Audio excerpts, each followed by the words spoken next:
Hello, hi. My dear friends, love you. ഇവിടെ നിങ്ങളെയൊക്കെ വീണ്ടും കാണാൻ സാധിച്ചതിൽ അതിയായ സന്തോഷം. ഞാൻ മുമ്പ് വന്നിട്ടുണ്ട് 2 പ്രാവശ്യം, 3-ാമത്തെ പ്രാവശ്യം വരുന്നത്. ലാസ്റ്റ് എനിക്ക് ഒരു 4 വർഷം മുമ്പായിരിക്കും വന്ന്. അന്നത്തെ ആരെങ്കിലും ഒന്നും ഉണ്ടോ? I don't know. ഒക്കെ പാസ് ഔട്ട് ആയിരിക്കും, പോയി. പുതിയ ബാച്ചുകളാണ്. അന്ന് ഇവിടെ വന്ന് ഡാൻസും പാട്ടും പരിപാടികളൊക്കെ ഉണ്ടായിരുന്നു, അടിപൊളിയായിരുന്നു. പിന്നെ ഇത് ഞാൻ ജയിലിൽ നിന്ന് ഇറങ്ങിയിട്ട് ഒരുപാട് ഇനാഗ്രേഷൻസും കടകളൊക്കെ ചെയ്തിരുന്നു. പക്ഷേ ഒരു കോളേജ് വിസിറ്റ് ജയിലിൽ നിന്ന് ഇറങ്ങിയതിന് ശേഷം ആദ്യമാണ്.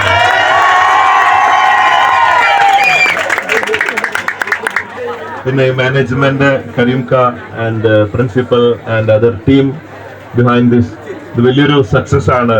എത്രയോ കോളേജും കാര്യങ്ങളൊക്കെ ആയിട്ട് ഒരുപാട് പേരുടെ ഭാവിക്ക് സപ്പോർട്ട് ചെയ്ത് ഇവിടുന്ന് അവരെ സമൂഹത്തിലിറക്കി ജീവിക്കാൻ, മുന്നോട്ട് പോകാനൊക്കെ സപ്പോർട്ട് ചെയ്ത വലിയൊരു ടീം മാനേജ്മെന്റ് ആണിത്. അതൊക്കെ വലിയൊരു ഭാഗ്യമാണ്.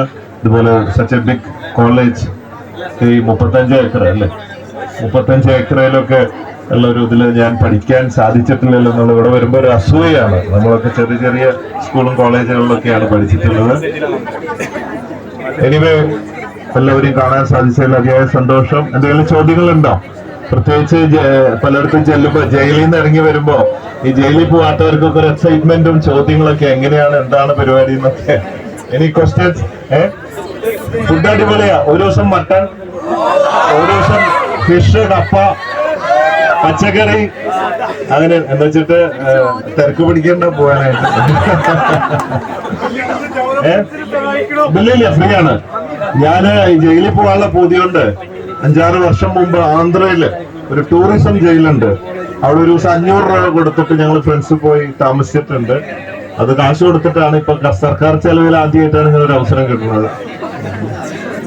പിന്നെ മനഃപൂർവ്വം കുറ്റം ചെയ്യാത്തതുകൊണ്ട് കുറ്റബോധം ഇല്ല. അതുകൊണ്ട് വളരെ മാന്യമായിട്ട് പോയി വന്നു. പിന്നെ ഒരു കാര്യം പറയാനുള്ളത്, അവിടെ ഒരു 90% ആൾക്കാർ കിടക്കുന്നത് സെല്ലില്. ഇത് പിന്നെ കുറ്റം ചെയ്യാത്ത സെല്ല്, അതുകൊണ്ടായിരിക്കും ഫുഡൊക്കെ നല്ലത്. വേറെ പണിയൊന്നും എടുക്കണ്ട. കുറ്റം വിധിച്ചിട്ടില്ലല്ലോ. കുറ്റം വിധിച്ചു കഴിയുമ്പോൾ വേറെ സ്ഥലമാണെന്നോണം, അത് ചിലപ്പോൾ ടഫായിരിക്കാം. ഇത് റിമാൻഡ് മാത്രമേ ഉള്ളൂ, കുറ്റം ചെയ്തു എന്നില്ലല്ലോ. അപ്പോ അവിടെ കിടക്കുന്ന 90% പേരും ഈ ഡ്രഗ്സിന്റെ പേരിലാണ്. MD ഡോക്ടേഴ്സ്, MDMA അല്ലേ, ആ പുതിയ ഡിഗ്രിയാണ്. അപ്പൊ MBA സ്റ്റുഡൻസും ഡോക്ടർമാരും ഒരുപാട് പേര്, 90% പെട്ടുകിടക്കുകയാണ്. അവർക്ക് വളരെ കുറ്റബോധമുണ്ട്. അവരെ സംബന്ധിച്ച് ഒരു ചെറിയൊരു കാര്യത്തിന് വേണ്ടി 6 വർഷമൊക്കെ ശിക്ഷ എന്ന് പറഞ്ഞ ലൈഫിന്റെ വലിയൊരു ഭാഗം. പിന്നെ വേറെ പ്രശ്നമൊന്നുമില്ല. അവരൊക്കെ എന്നെ പോലെ വളരെ പോസിറ്റീവായിട്ട് അടിച്ചു പൊളിച്ച് ഞങ്ങള് ഒരു ഹോസ്റ്റലിൽ ജീവിക്കുന്ന പോലെ അടിപൊളിയായിട്ട് മുമ്പോട്ട് പോയി. അങ്ങനെയൊക്കെയുള്ള ഒരു ധൈര്യം, ഗട്ട്സൊക്കെ ഉള്ളതുകൊണ്ട് വളരെ പോസിറ്റീവായിട്ട്, വളരെ ഫ്രണ്ട്ലി ആയിരുന്നു. സത്യം പറഞ്ഞാൽ എപ്പോഴും എനിക്ക് മിസ് ചെയ്യുന്നുണ്ട് ഇടയ്ക്ക് അവരെയൊക്കെ. അതുകൊണ്ട് നിങ്ങൾ അവിടെ പോവാൻ നിൽക്കണ്ട എന്നുള്ളതാണ് എനിക്ക് പറയാനുള്ളത്. നമുക്ക് ഇവിടെ കണ്ടാൽ പോരെ. അതുകൊണ്ട് ഈ ഒരു അവസ്ഥയില് അവിടെ ഞാൻ നേരിട്ട് കണ്ടപ്പോ, ഞാനും ഈ ഡ്രഗ്സോ സിഗരറ്റോ ബീഡിയോ ഒന്നും വലിക്കാത്ത ആളാണ്. പിന്നെ ബാക്കി കാര്യങ്ങളെ പറയുന്നില്ല, നിങ്ങൾക്ക് അറിയാവുന്നതുകൊണ്ട്. എന്നാലും കൂടിയ മാരകമായ പരിപാടികൾക്കൊന്നും പോവാറില്ല. മിനിമം കാര്യങ്ങളേ ഉള്ളൂ. അപ്പൊ അങ്ങനത്തേലൊക്കെ പോവാതിരിക്കുക. പിന്നെ അതൊക്കെ നമ്മുടെ ആരോഗ്യം, മാനസികാവസ്ഥ, നമ്മുടെ ഫ്യൂച്ചറൊക്കെ നശിപ്പിക്കുന്നതാണ്. തീർച്ചയായിട്ടും ഇവിടെയും മെസ്സേജ് ആണുള്ളത്. സേ നോട്ട് ടു താല്പര്യമില്ല ഡ്രഗ്സ്. അതെ, നമുക്ക് ലഹരി, ഞാൻ മുമ്പൊരു മറഡോണയുടെ ഒരു ക്യാമ്പയിൻ ചെയ്തിരുന്നു. ലഹരിയല്ല നമുക്ക് വേണ്ടത്, ഫുട്ബോൾ ലഹരിയാണ് വേണ്ടത് എന്നുള്ളത്. അതുകൊണ്ട് സ്പോർട്സ്മാൻ സ്പിരിറ്റ്, ഒരുപാട് മറ്റ് ആക്ടിവിറ്റീസ് ഒക്കെ ഉണ്ടല്ലോ. അപ്പൊ നമുക്ക് ഇതിൽ നിന്ന് ഒരു ചെറിയ അകലം പാലിക്കുന്നത് നല്ലതായിരിക്കും ഈ അവസ്ഥയിൽ ഞാൻ പറയാണ്.